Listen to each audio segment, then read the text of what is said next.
everybody, and welcome to The Last Hit. We're in the final episode of the season, and it's a very special episode because we're going to be talking playoffs, but also because I'm joined by two wonderful guests. We've got Froskurinn, who was also joining us in playoffs, and we've got Kelsey Moser for the second time as well, rejoining the podcast for the final episode. So, Froskurinn, hey mate, how are you doing? How is casting playoffs? How is being back in the LPL for a little bit? Oh, it was really fun. Got to cast with you with the egg cast. Really enjoyed that one. And we did get some absolute bangers that went down to the very wire. Now, the thing that I do want to clarify though is whenever I use the word banger throughout the duration of this podcast, it does not imply it was a good game of League of Legends. Just that it was an exciting one. I feel like the phrase banger as well is like a disease on the community in League of Legends right now. It's like every single tweet you see has the word banger in, and I realize I'm one of the worst culprits for that. I can't stop using it. It's like I don't know, it's addictive in some way. Kelsey, how are you doing as well? Welcome back to the podcast. I know you've been watching like literally every single game of LPL this split. I've been watching your co-stream a bit. What are your big takeaways so far? Because I feel like watching every single game is a dangerous sport in the LPL. It's very enjoyable. In a weird kind of Stockholm Syndrome way, you know? Because it was like, I got used to, my entry into esports was basically getting up in the middle of the night before I went to work and watching the LPL, right? So it's comforting in a way to be awake when normal people aren't, and just to have your coffee and sit there and I get to talk to people in the chat, and my community is kind of a weird mixture of like your community and I think like stunts community and veterans community, so it's an interesting one, and then it kind of grew into its own thing. So it's a good time. So yeah, I've definitely enjoyed popping in the Twitch chat and that, and I feel like it's kind of reminiscent of the old days for both of you guys, right? Because when you go back towards the starts of your careers, it was very much staying up at obscene hours to watch the LPL, right? And I feel like, if I'm not mistaken, and I very much could be mistaken here, because I'm one of the Zoomers when it comes to the LPL, but this is a bit of a reminisce on China Talk, if I'm correct there. So this is territory that you guys are very familiar with. Yeah, I feel like every once in a while, yeah, exactly. Kelsey's fault. There's always a China Talk throwback somewhere, you know? Because it's just, you watch the LCS analyst desk now, and it's a China Talk throwback sometimes with Raz and Emily. So we're everywhere. It's a takeover. I just like, why couldn't we pick a better name? Like, why did we? Why that one? There were definitely some bad ones that we thought of. There were worse ones, yes. Okay. At the time, I'd imagine you probably didn't think that the show would be referenced quite as often as it is. But that's life at the end of the day, isn't it? But let's talk about LPL. And we'll start off by going into our failures and faves. It's a segment we do every single week. For anyone that's just tuning in for the first time, we're going to go through and we're going to pick a failure of the week, something that we thought didn't work out, whether it's a champion, a team, a player, and then our faves as well. And we're going to do it for, you can go for the whole playoffs, you can go for the top four, whichever direction you guys want to go in. So, Kelsey, I'll kick off with you. What was your failure for playoffs? My failure, there are just so many, you know? It's a great one. I think I'm going to go with JDG. And the only reason I'm going with JDG is because they somehow mind-controlled a lot of people into thinking that they were actually good by having a end-of-season playoffs run where they beat almost every bottom-tier team that was out of playoffs and RNG. But because they beat RNG, you know, when RNG were blinded Gragas and tank tops, that was the team that was going to shit on everyone. And I remember having a really long conversation, not that long actually, just a short conversation on Twitter, where I said, actually, there are so many reasons why FPX will win this, but I'm still predicting JDG. And I don't know why I did that. I have zero idea why I did that. I literally explained every way FPX will win, and then I said, yeah, JDG's got this. So that's it's a mind control feel. Yeah. You're just like, you saw the rake and you're like, exactly. My foot's gonna go it's right like here. the like I talked about before, the Stockholm Syndrome, the LPL Stockholm Syndrome, that's exactly what it is right there. It's just I've been captive to so many weird situations over the course of this league's lovely existence. So, yeah. I feel like you're telling everyone the reasons why not to drink the Kool-Aid while taking Exactly, a sip of Kool-Aid yeah. in between every single sentence. That Logan's a good ADC. Gulp, gulp, gulp, gulp, gulp.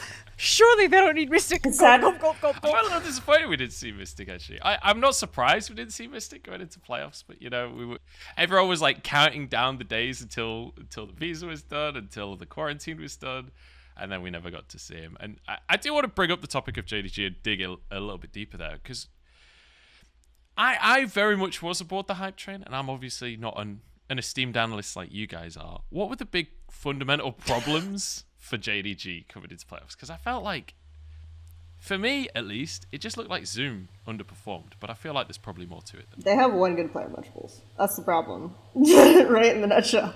Right there. They have one good player. And he had a really good Graves game. I know. Actually, we're both talking about different players. I think Zoom... Oh god, Yeah, I did you just killed kill Kanavi right Kanavi there. like that? Because Yeah. I agree, he is a selfish asshole about 99% of the time, but I also feel like he shows up to situations, he sees how it's gone dramatically wrong, and then he just like, he's like Trick, he turns around and he walks back into his jungle, he's like, I don't know what to do, I think see you guys. it's just really funny because the hype was that JDG played really well around jungle last year. And I would go and I would watch those games and I'd just be like, this guy's full clearing and everyone else is doing level 2 ganks. That's just insane playing around jungle right there. That's what it is. That's like the sophistication. But I do think Kanavi's good. I think I had 2 JDG players on my lists, I guess, if you ignore the bottom 5 mids, which I've, in retrospect, decided to ignore the bottom 5 mids. But I had 2, I basically had 2 JDG players on my list. And I think it's very interesting because I think Kanavi is mechanically good, but I would say that most of the success of JDG that existed, and the reason why the hype was so real is because they were giving Zoom counterpick for their run, right? That's why the hype felt really exciting, because it's his entire career, you wanted to see Zoom get counterpick. You wanted to see him be a selfish asshole, speaking of selfish assholes, right? You wanted to see Zoom be the guy that says, yeah, this guy's diveable level 3, right? This guy's diveable on 4th wave. I'm going to actually crash 4th wave, which, by the way, most people don't even try to crash 4th wave, right? Intentionally. I guess top lane for sure, but it's kind of like along the lines of, okay, he actually can do this, right? He can trade off the wave, build the wave correctly, and they can set up a dive. And that kind of stuff watching was really, really beautiful to watch. And that's the stuff that everyone has wanted to see if they followed Zoom. But then it comes back to it, it's like, yeah, this guy's Odolanda. You know? He might be really, really good, but he's going to take the blind so that his bot lane can get a matchup they're comfortable with. And he's not going to be a dick about it, right? He's not going to say, jungle, come to my lane. He's going to be Zoom, so... He's not like an Alphari where he's exactly. like, dog, Yeah. jungler, So, come. he needs to be an Alphari on this team, right? This team doesn't have any real Alpharis, so... Yeah. So the fundamental problem with JDG is no one's a selfish enough asshole, except for maybe Kanavi, but he's the one that's meant to be responding to the selfish assholes rather than being the selfish asshole. I feel like the title of this episode should maybe be selfish asshole. That's been the key term that we're throwing around. So let's move over to you then, Froskurinn. What was your failure for playoffs so far? I thought there was a lot of very strange drafting that happened. I don't know. Like Kelsey, I'm like, there was a lot of just classic ends. I guess I'll do it from the lens of being like the diehard EDG fan. I was really upset with Jie. I know like some people have been high on him, but every single time, and maybe I will always be biased against him because he's not clear love or God forbid Fire Lolly.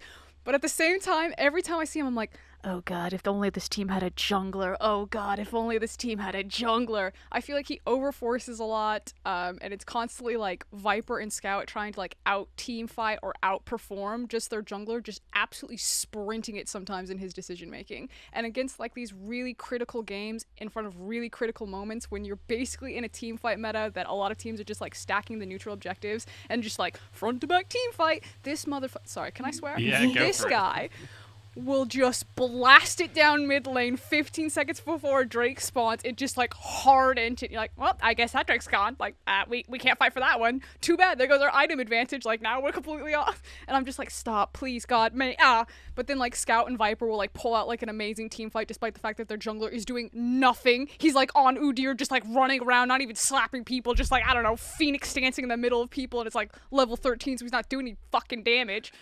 Anyway, I digress. I'm upset about it. I'm a little salty. Yeah, that's one of my favorite failures that we've ever done, because that turned into it wasn't like let's have a conversation about JJ. It's like, just give me 10 minutes here. I'm gonna rant about JJ. I've got a lot to get off my chest about JJ here. How could you have laners so talented like Viper and Mako and Scout and still lose in the way that you do? It just like have no really semblance of a strong early game. Like, EDG are usually like a quiet early game team, even though they can be. And I'm just like, can you imagine if they just had a god tier jungler on that team? It would be such a difference. Oh my god, they're in such a jungle hole. And they've had junglers as coaches before, so I don't know what the hell is going wrong. I don't even just blame JJ for how much of a train wreck EDG's early game is, because as good as Viper and Mako are, I've seen so many situations where they're like crashing bot wave on wave 2, and then they said, let's go fight Scuttle, really guys. And then everyone dies. They're like against a Kai'Sa, and they're like, let's just go isolate ourselves in river and fight this Kai'Sa. So that's why, even though the narrative is that, you know, they play scaling, they play front to back, it's like, no, they don't. They need pickups. They need to be able to skirmish earlier. It's just doomed, guys. It's just over. They need set. They need a Kai'Sa. They need to pop off like that. Yeah. So. Alistar. Yeah. I love that with EDG in the conversation. The way that because obviously I'm fairly new to the LPL scene in the grand scheme of things, and when I talk to people that started watching LPL at a similar time frame to me, there's a specific view of EDG, and the longer somebody has been watching the LPL, the more like tainted that view of EDG is, and the more like, I guess, frustrated that view of EDG is as well. I mean, we all know on Twitter people go absolutely nuts for EDG, and listen. EDG gives TSM fans hope because they know that eventually their team should come back around. You have like your heyday where it feels great to be a TSM fan, then they kind of disappear. It's a very, very dark time, especially internationally. But just hold out, TSM fans. Eventually, you'll pop back up. I think the thing is, the eventual pop back up was to just lose in the lower bracket and not make finals after being the second seed. Listen, TSM spent a lot of money on a support. EDG spent a lot of money on an AD carry. One of them got them farther. Yeah, I would say EDG is almost a unique creature in that regard, because I remember my peak EDG frustration was when I wrote an article called Edward Gaming and the Lose to Improve Fallacy. Just because this idea was, I remember being... just call it sandbagging. Exactly. I remember being at the LPL press conference after EDG went like 2-3 versus WE in the first round, when they had a really explosive season where they were really dominant for most of it. And it was just, now that they've lost, they'll learn stuff, and that was the narrative from journalists, from analysts, from everywhere. And then I listened to Clearlove in the commentary, and he was like, yeah, I just played worse today. And I was just like, are you kidding me? They don't learn things. They're gonna play the same exact way again. Oh, it's a good time. This is the thing. The more interaction that you have with pro players, and don't get me wrong, there are some really smart and very eloquent pro players, but there are also some really dumb motherfuckers out there that literally know nothing about what is happening outside of just like their lane, their micro mechanics, and they're just like, yeah, we lost this game because I just played worse on the day, and if I just played better on the day, we would. I'm just like, what? And so that's why it's always really funny sometimes to like listen to caster or analysts, like we all do it, and you just like, you try to make something into like a way over complex situation when sometimes someone just got dumped. Sometimes someone had a really bad night of sleep. Sometimes someone was really pissed off at his teammate for something completely unrelated, and that guy decided to int it 0-6. And like, it's hard because you can't really talk about it, but it is absolutely a reality. And a lot of the time as well, you don't know what's going on behind the scenes. So even if that is the case, it's like nobody knows what's going on. So Yeah. Someone's raiding the Red Bull fridge. The reality is often Someone's raiding the Red Bull fridge at 8 o'clock at night. You know tomorrow's going to be rough. That's all I'm saying. you really would have to be a monster to raid the energy drink. Exactly. Thank you for the plug. Or should I say a warhorse? I'm exclusively G-Fuel, monster here, so we're all good. It's fine. That's why I use Red Bull in a negative connotation, right? Because no one ever drinks Monster at a bad time. Yeah, drinks battery acid. Come on. I'm yet to be sponsored by an energy drink, but if anyone's listening, anyone's listening who wants to get involved in it. Let's talk favorites though. Let's turn this to a positive side of the conversation. So we'll go back to you this time, Kelsey. What was your favorite? Which player, which team, which champion? Like, what was the best thing for you in playoffs so far? Oh yeah, for sure. I actually You said positive. I feel like I have to do this. I feel like I have to do this because I spent the entire season flaming him. The same way Frosk talked about how if only this team had a good jungler, I've been that way about 80 RNG's bottom laner. They're 80 carry. But I feel like That's true. He had one good series. I feel like in playoffs though, he actually played a lot better than I thought he was going to. Like he actually played really well comparatively, and he wasn't as much of a liability. Granted, he's had a lot of Kai'Sa games, so that's almost a given there. But I would say that even on champions that I didn't expect him to play well, like for example, there's the image of him playing Xayah and like ulting backwards after getting hit by the Seraphine charm. That was a fun one. But the big one for me was just he actually played that champion better in playoffs. He actually seems to have kind of found, like the narrative about Gala is like, oh, he's so clutch, but it actually kind of almost felt real here. So for me, I'll say I'm actually kind of happy that Gala showed up a lot more. It gives me hope that if RNG's drafts aren't completely awful versus FPX, that we'll actually have a more competitive series. So I'll pick Gala. There we go. Listen, he deleted Facebook, he lawyered up, he hit the gym, he was ready for playoffs.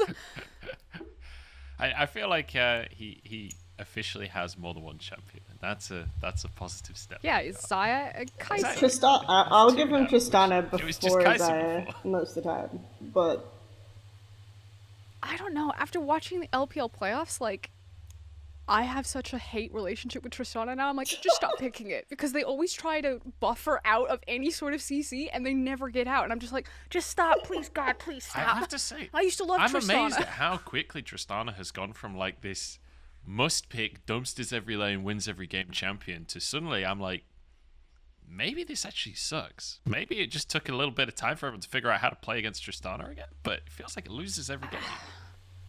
I don't feel like it's like playing against Tristana. So here's the thing. I'm an 80 carry main, and I play very easy mechanical champions. And Tristana is one of them, because you could basically just like kill people and not really, you can fuck your combo, 10 ways to Sunday and you can still burst someone because she has like such high kill range. But the thing is like the one mechanic that you have to understand is the animation and the buffer on the jump, which means like kind of like Vel'Koz, you have to put time into the champion to get it right, and you have to know a lot of matchups. So like you could still see, I don't know, like any 80 carry is gonna pop off. Like when Viper's playing Tristana, you just have 20 million range, you just like right clicking people and just destroying them. But whenever it comes to needing to use that buffer correctly, unless you're a Tristana player, you're getting smacked every single time. These motherfuckers will be like just halfway through a jump and just nope, dead, and they'll have their flash and they'll die because like I could rocket jump out of this. No, you can't. It's not instantaneous. Anyway, I think there's a bonus part to that conversation as well, in that it's when it's specifically this Tristana versus Kai'Sa matchup, Nautilus becomes a really high priority support. I think it's a super underrated support because not only is it good with the Kai'Sa, but it also is really, really good at stopping Tristana being able to do the buffer jump, right? Because you hook, she buffers it, but then you can get the auto in the W animation and cancel the jump completely. And Rel can do I also some think that things. Kai'Sa in general is also just really good in a lot of 1v1 scenarios, depending on what itemization she's going to go for. And like Tristana and Ezreal as champions who have like good disengages on them and try to use like their range to keep you at arm's length, like as soon as Kai'Sa isolates anyone, she's basically just Vayne on steroids. She's like, ha ha! By the way, this isn't a front to back team fight. See ya, sucker. So if you have multiple damage threats, a Kai'Sa is always going to be better than a Tristana because she's just going to go kill the AD carry, and then your multiple damage threats can just tackle and collapse however you want. And if you're playing a front to back composition that has a hyper carry like Tristana that needs her to survive and set your tank line, well, now you just got a bunch of beefy boys. I also think and the way not that you watch anything. the lane matchup, like one unfortunate part of Tristana is that she can't take advantage of a bad lane scenario as well, because one, she can't freeze, and yeah, she can't freeze, hold and the wave, two, yeah. Because of Kai'Sa, the way Kai'Sa's Q works, she's very rarely diveable.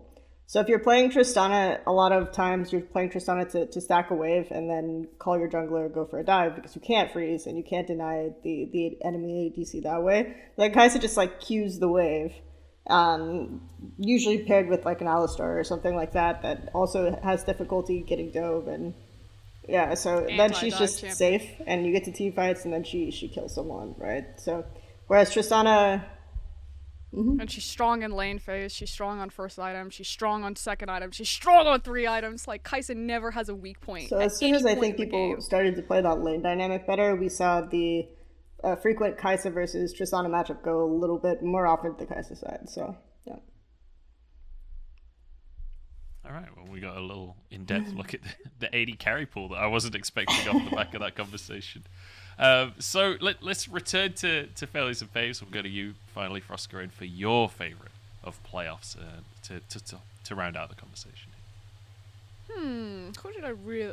I still really like Viper. I am really sad that he's not in finals because I just think that he's so ridiculously talented. It's been a long time that I've been like that impressed with a mechanical ADC and just like his individual decision making, especially in fights. That said, I am really excited to see FPX. I think like FPX have outclassed everyone to a massive degree in pretty much like every single position, as well as drafting and team fight. Like, I was looking at the finals, I was like, ooh, I don't think that there's any way that anyone other than FPX wins this. Like, I think it's really scary right now. So hopefully they continue to play, watch them like come in and like TN just like completely shit the bed or something, I don't know. And they just like fall flat, they get like 3-0'd by RNG. And people will be like, what? Frost told us that FPX was good. I promise. They are good. I don't know if they'll show up on finals, but I hope that's a point that you bring up that I think is a really interesting point in this playoff specifically. Is I feel like almost every team has been super inconsistent.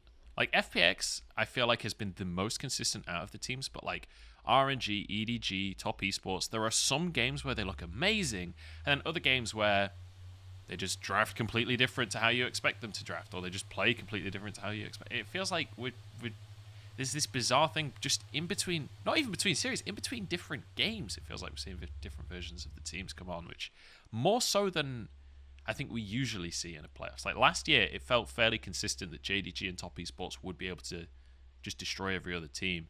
This time around, coming into the top 4, it was way harder to predict who were actually going to be the good teams, and the results were way different to most predictions, I think.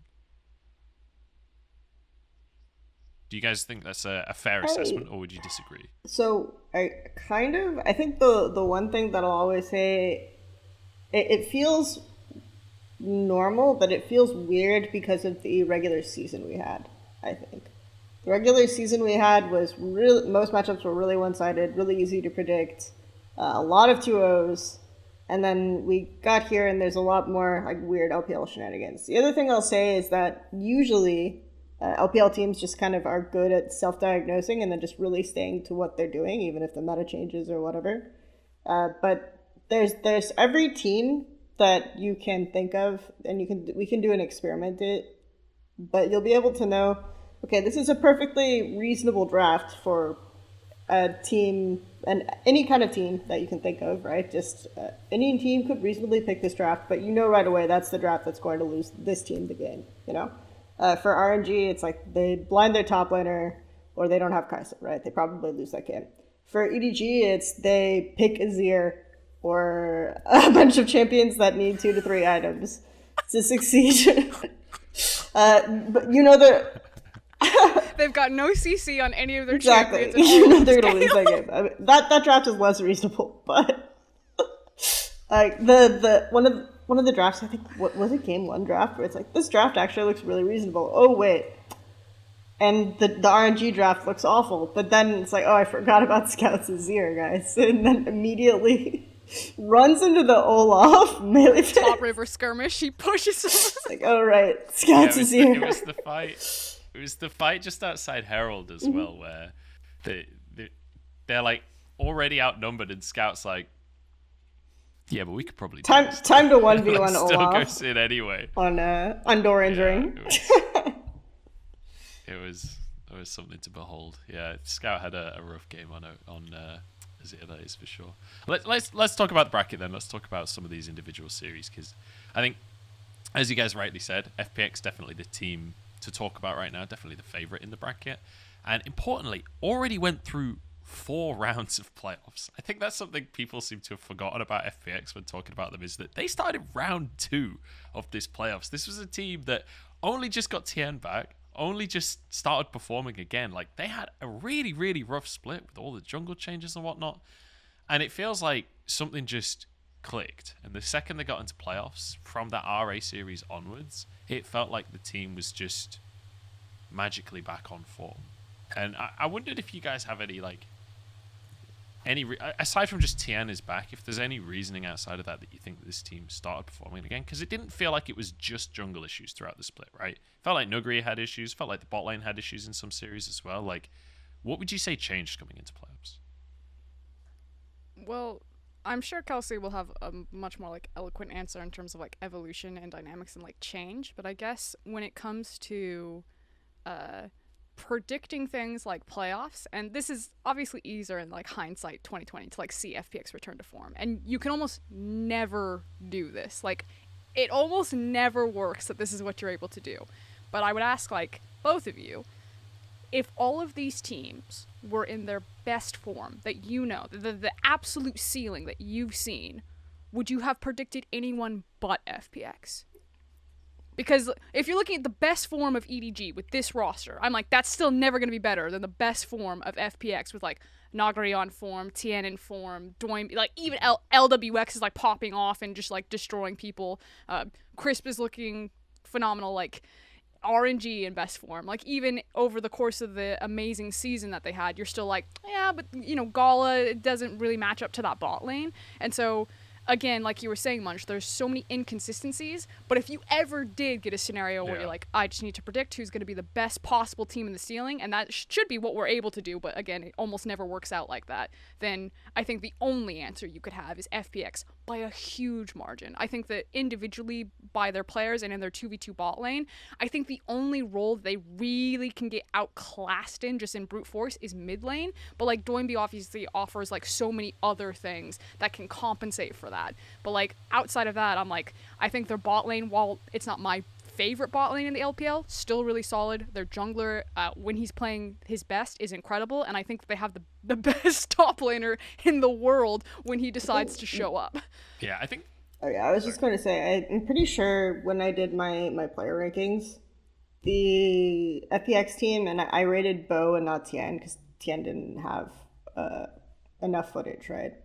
And Beitron was not it, but I rated pretty much. It was the only team where I rated a player from every position on FPX in my rankings, and except for EDG, and I had EDG as my 8th top laner, which may be contentious.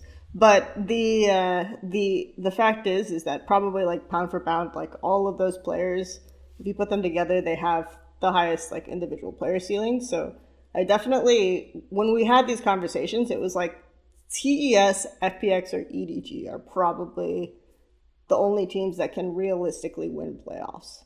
RNG, as great as they've looked in regular season, there's always like I call it a snake effect from like 2015, where this team looks really, really good in regular season, winning all the time, immediately...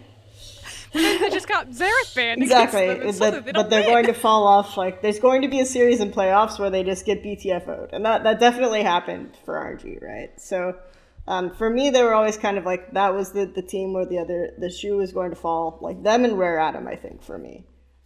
So then ultimately it came down to, okay, so it's going to be one of these 3 teams. It just kind of matters whether or not TS actually get their shit together, you know? or not, which is TES, so probably not, and they're still working on issues with their rookie support and everything else. So, yeah. But just to like build off of what Kelsey just said, and I think that's really interesting then when you look into, okay, so it's RNG and FPX in the finals. Well, then if you look at the teams that RNG went through to get to this position, or if we look at kind of like the other teams, the top esports and EDG, in those teams' losses, I feel like, yes, there were times that they were outplayed, but a lot of the time, or at least in my opinion, majority of the mistakes that caused their losses were mistakes that they themselves were making, and that the other team was just punishing, rather than the other team forcing them to make choices. Yeah. And, like, just outplaying them. This is EDG overrunning it. This is top esports being like, the dive will work this time! I mean, that's been the story of top esports, like, forever, though, right? Like, this is a team that wins because they won, and they lose because they lost, right? Like, pretty much that has just been top esports in a nutshell. And I would say, when you were talking about, like, rosters you can imagine winning the trophy, I would say top esports is one of those rosters that could be in the conversation. But as you're rightly saying, Kelsey, a lot of that depends on how well Draw fits into the picture. And I think that's like a larger project, right? And I mean, I was still a little bit heartbroken that we never got to see Sword Art going over to top esports. I think that could have been the perfect reunion of Sword Art and Casa, and it could have been something magical. I don't know whether that would have actually worked, but it works in my head, and I can dream about that at night. But certainly in some of those series, especially, I mean, RNG versus top esports, I think was a bit of a weird series where there was a lot of fumbling around. Obviously, 369 didn't have a good series for himself. But that series especially, I felt like, showed a lot of the issues that top esports have had across the course of this year, and showed a lot of the problems where, like, if individuals don't just pop off and win the game by themselves, it feels like it all very rapidly falls apart for top esports. It was the Malphite game. You know that copy pasta that... I saw you look at it. Yeah. You know that copy pasta that's like...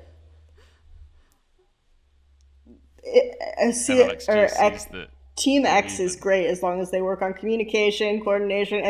That is TES though. Like, unironically, that's actually TES. They are a great team if they work on literally everything game knowledge related. Like, absolutely.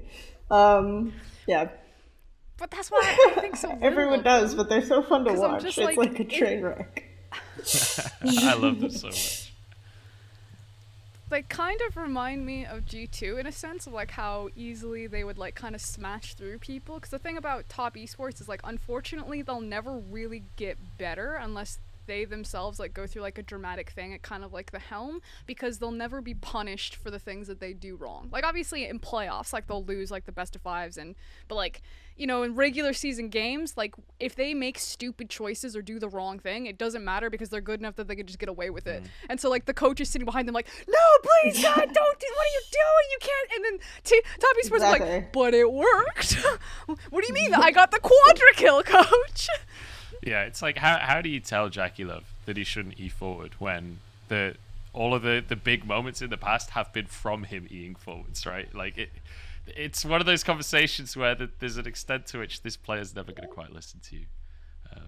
But I do think kind of one of the biggest issues that I see with them having, that even if they just fixed this one thing, which is why I think top esports, in my opinion, are almost like the most, not draft reliant team, but like champion reliant team, is that because they know certain champions or what the responsibilities are on these champions really well, and we know that they're mechanically very, very gifted. It's like the difference on seeing 369, like his Malphite. I'm just like, don't play Malphite. Yep. Just stop, because you don't understand that champ. He doesn't know what his responsibility is to his team, to those team fights, what he needs to be doing. And it's obviously like super clear cut in a Malphite. Press R, throw your face in it. But it never happened. Whereas like if he's on something like a gang, or even his Gnar. Gnar's a good example. And he uses Gnar completely different than probably how he's like, I'll 1v1 you, motherfucker. Like he's flying past towers. He's like waddling you down with his stupid little boomerang. Like, yeah, he can do like the big mega Gnars, but it's his 1v1 ability with that champion and how he really knows it. And in this meta, until 369 learns how to be a good initiator, learns how to be good at zone control, learns how to be a good tank player, then they weren't ever going to be successful. And I think that's like, again, one of the best things about FPX is that all of those players really can play multiple different styles and know what their responsibilities. You know, when Doiby's playing Karma versus playing Rumble, he knows how he should be playing not only like his lane and his matchups, but what his responsibility is to his team at any time. Same thing with Nagari. When he's playing Aurelia versus playing the Ornn or the Gnar, like, he knows what he should be doing, and so their team fights can look crisp and clean. Whereas, like, if top esports are on, you saw it when they played their comfort champions, it didn't matter if that composition was so out of meta because they know exactly what those champions are supposed to do, and they just flex on It's interesting kids. though, because I would say that if we talk about like the tank tops being an issue, FPX have basically played almost zero tanks in playoffs. They're like the one team that has literally just not played tanks. So when we go back to the closest thing is maybe Set, right? And Gnar. So when we go back to the comment I made earlier, which is just, you know, the draft that's going to make this team look like shit. I feel like we don't exactly know the FPX draft that's going to make them lose because we haven't seen them do it, right? We just haven't seen them kind of fall on their faces. You can kind of speculate as to what it might be, but we haven't really seen them do it yet. I think you can kind of also think Tien gets on a really mechanical check because he's been having like wrist issues or something like that. Maybe that's something that'll happen, but they haven't done it. Well, luckily for him, Udyr is Yeah, better, Udyr, Hecarim. so not a big concern right now. Yeah, exactly. Lucky for a lot of junglers that like Udyr, Hecarim, and Skarner are meta. No Except one can for tell Xiaohu, right now. I never want to see him play Hecarim again. Please stop. Never again.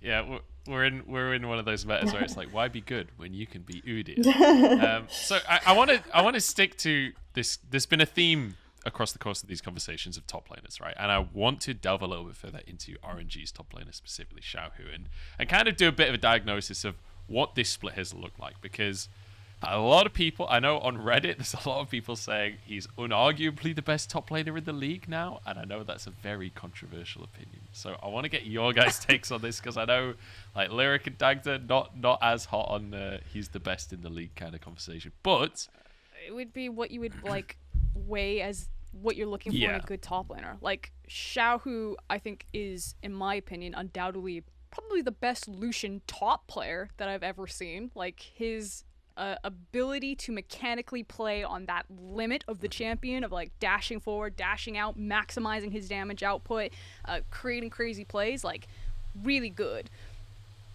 But am I only a team then that plays Lucian top and that's it? have we become IG? If so, I could maybe get away with it. But if not, I still think that, you know, there's so many different things for so many different top laners, and then like what Kelsey was talking about earlier, you know, are you getting an Odoamne top laner who will sacrifice their champion pool to make sure that you get a priority for your bot lane across map, and then you can play weak side and you understand how to create zone and manage your wave and communicate to your jungler and like do all of those things? Or are you getting more of a top laner who's like, I need counter pick every single game and I must only play these 3 champions and you have to come up here on the stacked wave and we must dive him, and if it doesn't work, fuck all of you because I'm gonna do it again. So I ended up saying that I think I'm always going to say Zoom is the best top laner in LPL. It's the reality of how I judge players, how I rate players.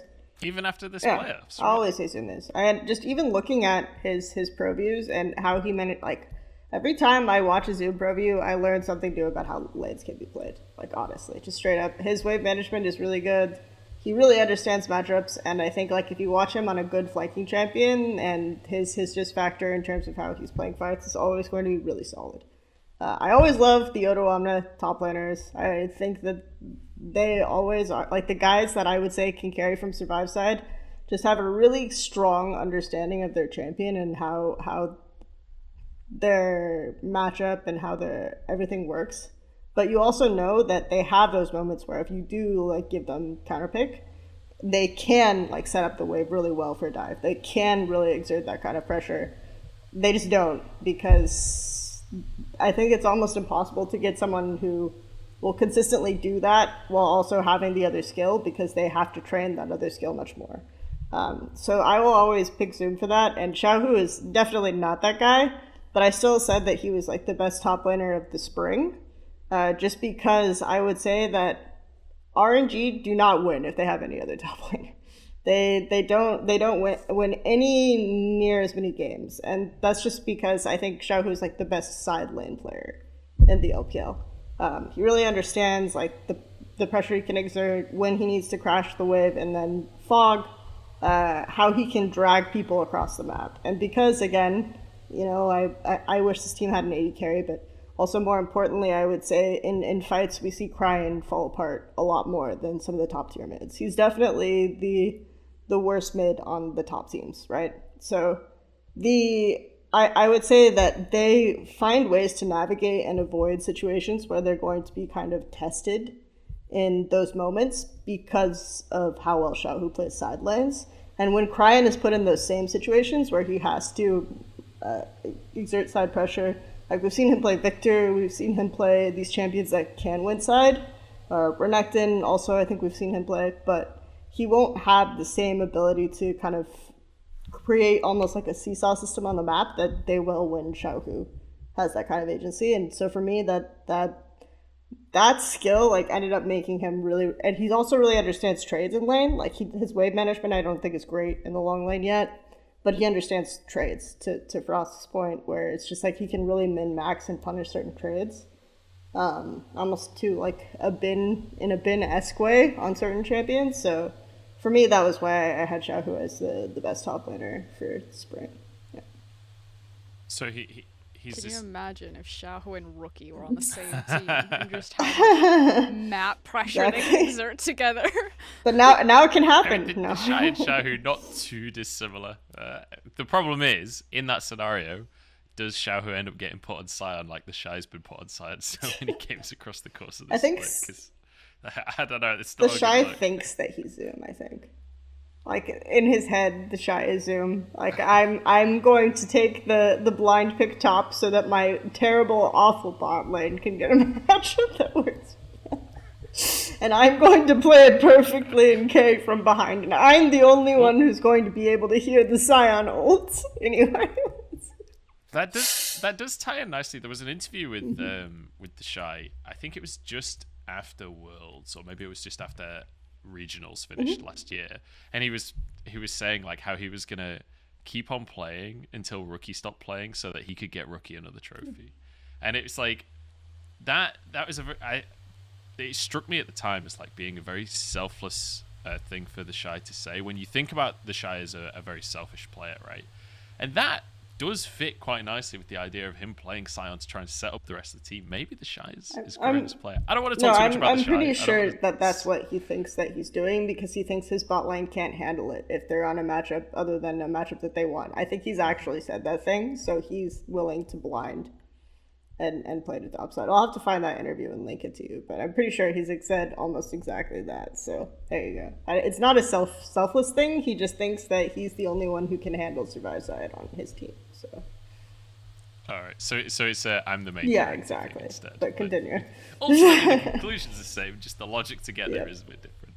Let's kind of return to the conversation of the bracket, if that's okay with you guys, because we've got about 15 minutes left. So let's talk EDG RNG. Because I think that was one of the more... I think that was quite a disappointing series for a lot of people. Frosk, I'm going to come to you here because I know... I'm sure you'll have been disappointed. But from my perspective, Game 1 and 2 felt like EDG just didn't play. What happened? Ran it, sprinted. If only we had a jungler. Now, I think there were a lot of problems. I didn't think that was necessarily like really high level series. It was cool that it went to 5 games, but the way that especially the first 2 games, I'm like, wow, EDG are just absolutely running it, and RNG are just like mouth open wide as EDG are like, here comes the plane, here, eat up your Cheerios. Thank you, sir. Yeah. It felt like the drafts were super weird as well from EDG in the first 2 games specifically. It felt like Game 3 they kind of woke up, and like the last 3 games of the series, I felt like that was what the whole series should have been, and it was exciting, it was close, and there were good games there. But the first 2 games, I forget the drafts specifically, but I seem to remember just thinking, what was the plan here? What was the goal? Like, I think it was the blind Sejuani top and things like this just didn't makes sense to me. And I know Nelson, I'm sure, is all aboard the Flandre train, right? And we've been talking about top laners today, but Flandre in this series didn't seem to tick many boxes. He hasn't ticked many boxes for me all of playoffs, so that's why I rated, or all of the season. That's why I rated him 8th. I didn't actually. So I looked at the initial draft, and I actually was like, yeah, I actually think this is better for EDG. Because if you look at it from the flip side, they have Olaf with no prio lanes. Yeah, RNG have. Yeah, in the first game draft, they have Olaf with no prio lanes. So they should have, like, EDG should have a fair amount of agency here. They also have Galio into dive comp. They have basically a lot of things that are good for them. I hate Nocturne first pick, but Nocturne can actually do decently in some of these situations. So Victor is like good into dive, but they don't have to dive because they have Azir, they have Lilia. But the thing is that they actually just ran it. I think if you just go watch that game, there's no better way to analyze it than EDG shouldn't fight here. Okay, they fought here. Cool. They died. Nice. Now RNG just won the game, I think. That's probably the best way that I can to break down that first game. So yeah, I don't think either draft looks great. If I picked either of those team comps for my team, I would be saying, yeah, I don't feel great, but I would not say that the reason they lost that game was because of the draft. So, yeah. Okay, so bigger issues than just the draft, but it was RNG that made it in the end, and that does lead us round now to the final. We've talked a lot about FPX and how we've basically only had positive things to say about FPX, right? RNG is a bit of a different story. After an amazing split, come into the bracket, and we've seen RNG and FPX play before, and RNG got spanked 3-0, went to the lower bracket, and have struggled to beat every single team on the way. And it feels like when you look at the track record for FPX and how well they've done against every single team on the journey, and then you look at the trajectory for RNG, and they've struggled against each of those teams on the journey, suddenly this, especially when you factor in the 3-0, this series, prediction-wise, feels very one-sided, right? I feel like it's quite difficult to find a way to justify, in my mind at least, an RNG prediction in this final.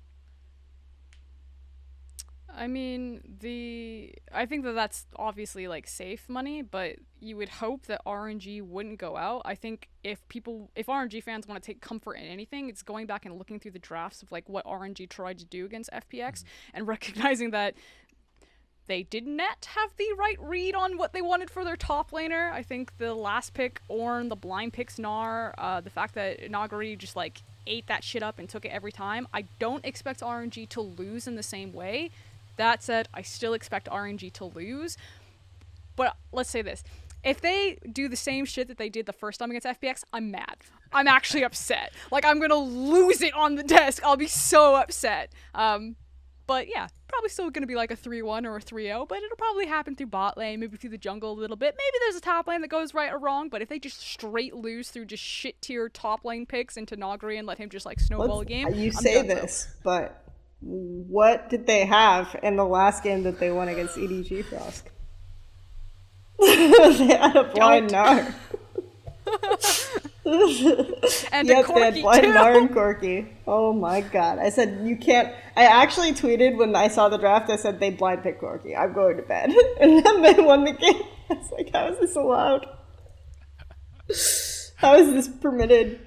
Yeah. It does feel like they've got away with a lot of things. So for RNG fans then, that are listening at home, what is the solace? How do they win this? If the stars were to align and for RNG to actually win this final, what is it that has to happen for this team to be the one that comes out on top?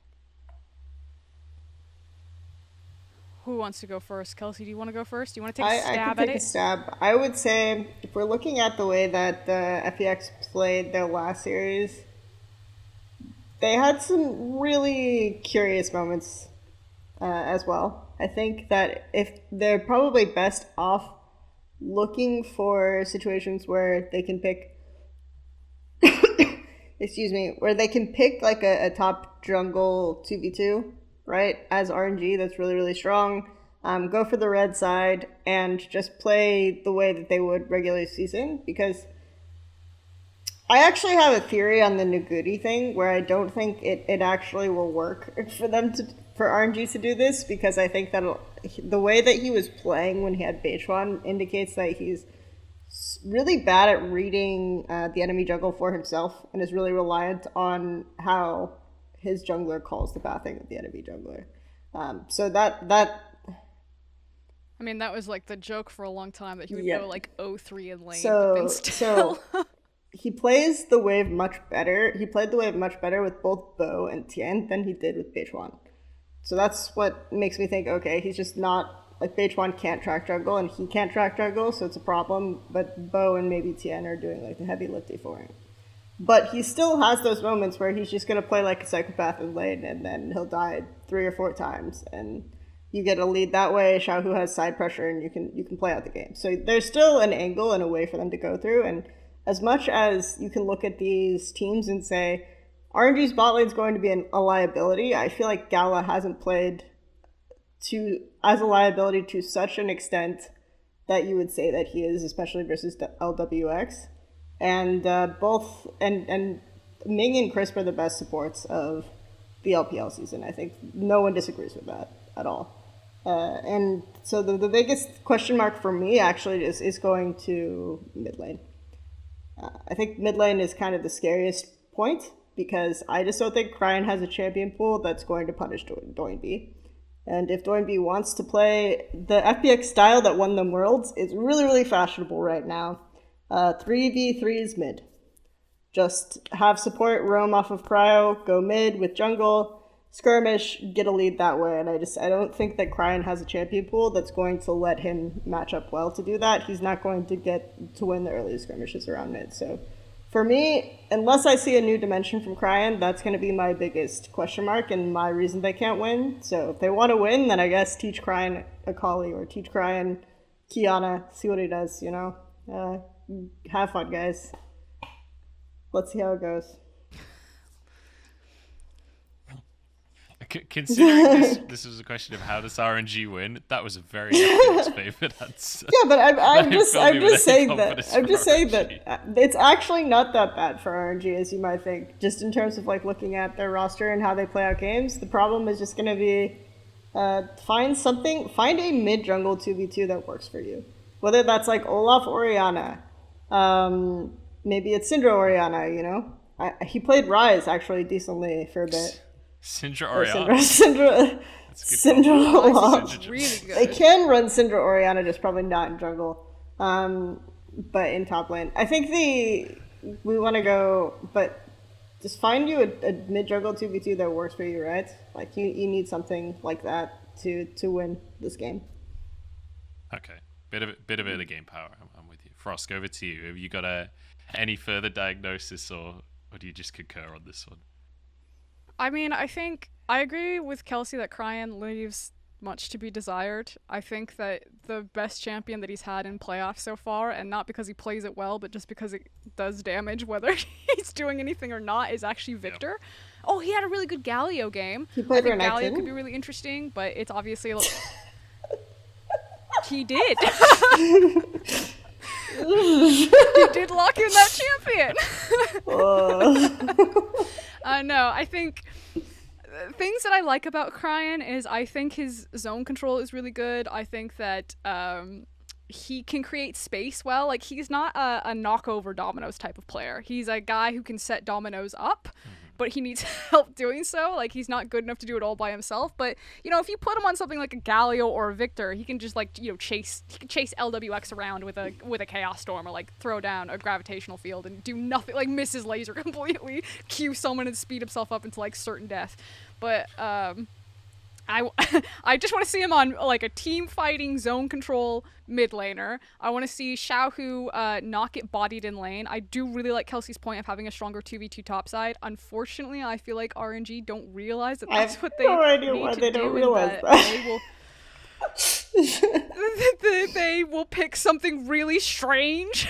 And if they ever try to play through bot side, I'm really afraid for them. Like, I think Ming is good, but LWX and Crisp are they're psychos. Don't go near that lane. And if you are putting all of your resources bot side and Xiaohu goes even in lane, I don't think he's enough to like hard carry it. So it's like, I agree with Kelsey that there's like a very specific lens where you're like, if the stars align just right on the second Tuesday of every third month and there's an eclipse, yes, RNG could win it. But to do that 3 times in a best of 5 series, which is why I'm like, it's probably a 3-1. If there's an eclipse and there's still a black hole in mid lane, unfortunately. So that happens. But Kelsey is right. If we have both teams playing at their absolute best and you come off the back of an RNG victory, it's probably because Xiaohu was playing a side lane really well, had a ton of pressure, and Cryan was on like a team fighting mid laner, and that's how RNG won. They were able to like rip FPX around into a bad fight and then like kind of one off of a bad fight or one off of a backdoor. Like that's what that would look like. Whereas like if you're seeing FPX win, they can probably do it with a ton of different champions, like kind of the same styles of compositions, but it's, you know, divide and conquer. We smash you here, we take a skirmish here, or get fucked, Cryan, here's 20 people mid lane. Yeah, I'm definitely on board with you there. So we're starting to run out of time, so I'm just gonna finally ask you guys for some predictions. And Froskurinn, you already said yours, but I'll just give you another opportunity to just say it and how you anticipate it going out, and then I'll give it over to Kelsey, and then we'll round out the episode. So Frosk, over to you for your prediction for finals. Well, I'll be confident. I think it's a 3-0. No, it'll probably be a 3-1, but I'm going to say 3-0. Okay, 3-0. I was also going to say 3-0 because I feel like what actually happened to RNG is that they scrimmed FPX and weren't able to win 2v2's topside, and so they gave up. So... Oh no! Because there's no other explanation for those drafts. Were they on opposite sides of the bracket too? Yeah, but no, RNG. Okay, well, yeah, that's it's less... double elims. So yeah, RNG still sides really. RNG still weren't. It could have been in regular season, right? Because they played FPX earlier, all those sorts of things. So that's my thought process. But yeah, I'm also gonna say 3-0. Unfortunately, yeah. All right. Well, I'm gonna sprinkle a little bit of hope for RNG fans. I think they win one game. Wow. Because it's the LPL and it's messy. So optimistic. But that's all the logic I've got. Actually, I should be picking 3-2s only because, you know, that's what we've had. But there we go. That's true. Well, actually, except for when these two teams face, in which case FPX absolutely dumpstered RNG. Wait, here's the question. I don't actually watch that. I don't watch any LCK. Sorry, LCK fans. Watch Kelsey, what? do you Sorry. watch it? LCK? Oh, I haven't. I've watched a lot of it in playoffs, but I haven't watched most of regular season. So, are Dom one that scary? Because the thing is like right now I'm like FPX are so scary that if they go I'm like congratulations LPL, but the one question mark is because I haven't watched any of Dom. I don't like, feel confident in enough in my Damn One VOD review yet, which I'm just gonna do a lot of VOD review streams probably. By the way, leading up to MSI, to make a to make a confident prediction, but I think that it. Do you wanna give a quick shout out to your channel? Sure. Twitch.tv/KARONMOSER. My name is K Aaron. Karen. I think so for me, the thing about Damwon that's really interesting to me is that we do still get like the mid game Fiesta fights that Damwon had early on, and I feel like their early game is like not as overwhelming. So I actually do kind of favor FPX a little bit, just because that's there right now at the moment, just because I think the meta is going back to slightly creeping back towards the meta that won them Worlds, right? So